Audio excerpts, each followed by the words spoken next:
ඔබ දන්නවා කොන්ද වේදනාව කියන්නේ ඊටාම වේදනාකාරී තත්ත්වයක්.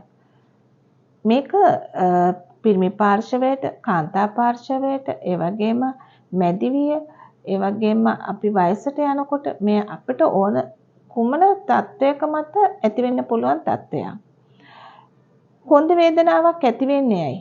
අපේ කොන්දේ පහළ කොටස, අපි කොන්ද කියලා කියන්නේ අපේ කශේරුකාවල පහළ කොටසේ කශේරුකා අතර තියෙන ගෙවීමක්, එක්ක පැතිලිවීමක්, කාටිලේජ් දිරා යෑමක්, තදවීමක්, එහෙම නැත්නම් ලිස්සා යෑමක්, කශේරුකා අතර ලිස්සා යෑමක් වැනි තත්ත්වින්දා.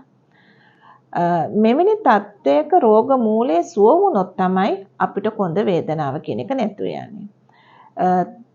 යම් අවස්ථාවක මේ කාටිලේජ් ගෙවී යාම නිසා අපේ කශේරුකා අතර තියෙන ඒ හරහා යන ස්නායු තදවීම නිසා අපිට සයිටිකා වැනි තත්ත්වයක් ඇති වෙන්න පුළුවන්. එවැනි තත්ත්වවල වලදී කොන්දේ සිට පාදයේ දක්වා ඇති වෙන වේදනාව අපිට රෝග ලක්ෂණයක්. ඒ වගේම නැවීමක්, දිගෑරීමක් අපිට වෙන්න බෑ අපිට වේදනාකාරී තත්ත්ව නිසා. ඒ වගේම ඇවිදීම පවා අපහසු කරනවා. ක්‍රමක්‍රමයෙන් කෙනෙක්ගේ පාදයක ඇදයක් තියෙනවා නම්, ඔස්ටියෝආතරයිටිස් වගේ තත්ත්වය තියෙනවා නම් මේත් හේතුවක් වෙනවා අපේ කොන්ද වේදනාවට.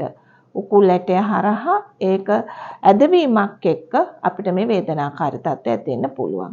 ඉතින් අද මම ඔයාලට කතා කරන්න යන්නේ මෙවැනි තත්ත්වයකදී සුව වුණු අම්මා කෙනෙක් ගැන. එඩි මිසිලින් කඩගේ කියන අම්මා. අවුරුදු 72යි 2024 ජනවාරි වල තමයි ප්‍රතිකාර සඳහා මගේ ආයතනයට පැමිණියේ. මෙතනදී මේ අම්මට තිබ්බ රෝග ලක්ෂණ ගැන අපි අම්මගෙන් අහලා දැනගමුකෝ. අම්මට මොනවද තිබ්බ රෝග ලක්ෂණ? මගේ කොන්දේ ඉඳලා කකුල දකුණු කකුල දිගේ මේ ඇඟිලි වලට යනකම්ම කැක්කුමයි හිරිවැටීමයි තමයි තිබ්බේ. එතකොට මට ඇවිදීමට අපහසුයි. ඉඳ ගන්න, නැගිටින්න ඒ වගේ දේවල් වලට අපහසුයි. ඔව් මට මතකයි ටිකක් කොර ගතියක් එක්ක ආවේ ඇවිද ගන්න බැරි අපහසුතාවයක් එක්ක. ඔව් එහෙම තමයි. මේ පැත්තට වගේ තමයි මම ඇලවිලා ඇවිද්දේ ඒ දවස්වල. වේදනාව කොයි වගේද තිබ්බේ? වේදනාව ඇත්තටම ඉතින් ඒක වැඩක් කරගන්න අමාරු වේදනාවක් තමයි. තද වේදනාවක් ඒක. එහෙම මේ කැක්කුමක් තිබුණා. ඔව් අපි 2024 4 මාස ජනවාරි 4 වෙනිදා ඉඳන් අපි මාස 6ක කාලයක් අපි ප්‍රතිකාර කරලා තියෙනවා. මේ ප්‍රතිකාර කරන කාලය තුල අපි ගත්ත එක්ස්රේ එක තමයි මේ තියෙන්නේ. මෙතනදී මේ අම්මගේ එක්ස්රේ එක ගත්තොත් එතනදී කාටිලේජ් ගෙවී යාමක්, ඒ වගේම මේ කාටිලේජ් ඒ කියන්නේ මේ කශේරුක අතර කාටිලේජ් ගෙවී යාමක්, ඒ වගේම තදවීමක් පෙන්눔 කරනවා. ඒ වගේම ස්පොන්ඩිලියතිසිස් කියන එකේ ග්‍රේඩ් 1 තත්ත්වයකුත් මෙතන පෙන්눔 කරනවා. ඒක පැහැදිලිව දැක ගන්න පුළුවන් වෙයි. නමුත් මාස 6ක කාලයක් ප්‍රතිකාර කිරීමෙන් පසු අපි ප්‍රතිකාර නතර කරන්නේ වේදනාව හොඳයි කිව්වම. යම් කෙනෙකුට මේ ප්‍රතිකාර කිරීමේදී අපි ඒ කියන්නේ හෝමියෝපති ප්‍රතිකාරයේ රෝග මූලයටම සිදු කරන නිසා කෙනෙක්ගේ වේදනාව නැතුව යන්නේ රෝග මූලයේ යථා තත්ත්වයටපත් වීමෙන්.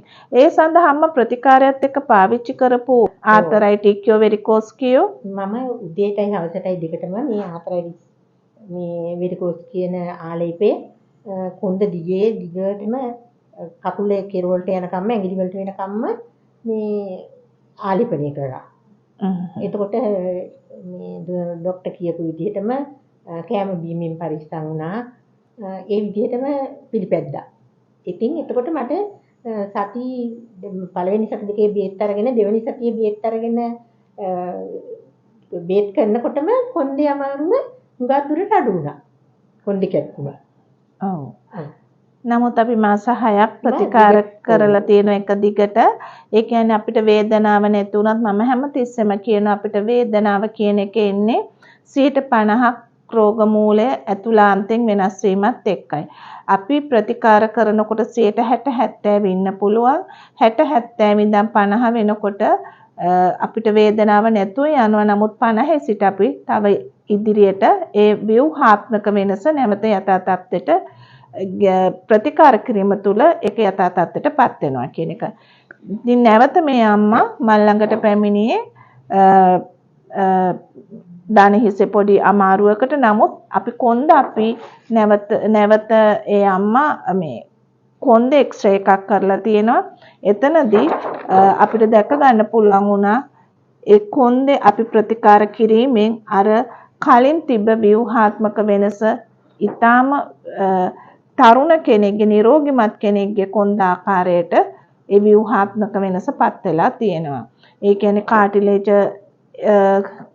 කාටිලේජ වර්ධනය වීමක්, ඒ වගේම කශේරුකාප් ටික නිවැරදිව යථා තත්ත්වයටපත් වීමත් ඇති වෙලා තියෙනවා. හෝමියෝපති ප්‍රතිකාර කියන්නේ රෝග මූලයට ප්‍රතිකාර කරන ප්‍රතිකාර ක්‍රමයක්. මේ තුල කෙනෙක්ගේ වේදනාවට ප්‍රතිකාර නෙවෙයි, රෝග මූලයට ප්‍රතිකාර කිරීම තුල රෝගියාගේ රෝග මූලය යථා තත්ත්වයටපත් වෙනවා කියන්නේ රෝගියා පූර්ණ සුවය ලැබීමයි.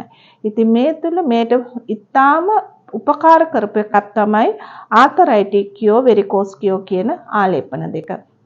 මේ ආලේපන දෙකෙන් අපේ අස්ථි වල කාටිලේජ වර්ධනය, ඒ වගේම අස්ථි පටක දිරා යෑම වළකා අස්ථි පටක ගොඩ නැගීම, ඒ වගේම ක්‍රමයෙන් රුධිර සංසරණය ක්‍රමවත් කිරීමත් එක්කම නැවත යථා තත්ත්වයට ව්‍යුහාත්මක වෙනස යථා තත්ත්වයට පත්වීම, විශේෂයෙන්ම ඇද්ද වුණු ස්ථාන යලි පිරිසකර කරන්න මේ ආලේපන දෙක බෙහෙවින් උපකාර කරනවා.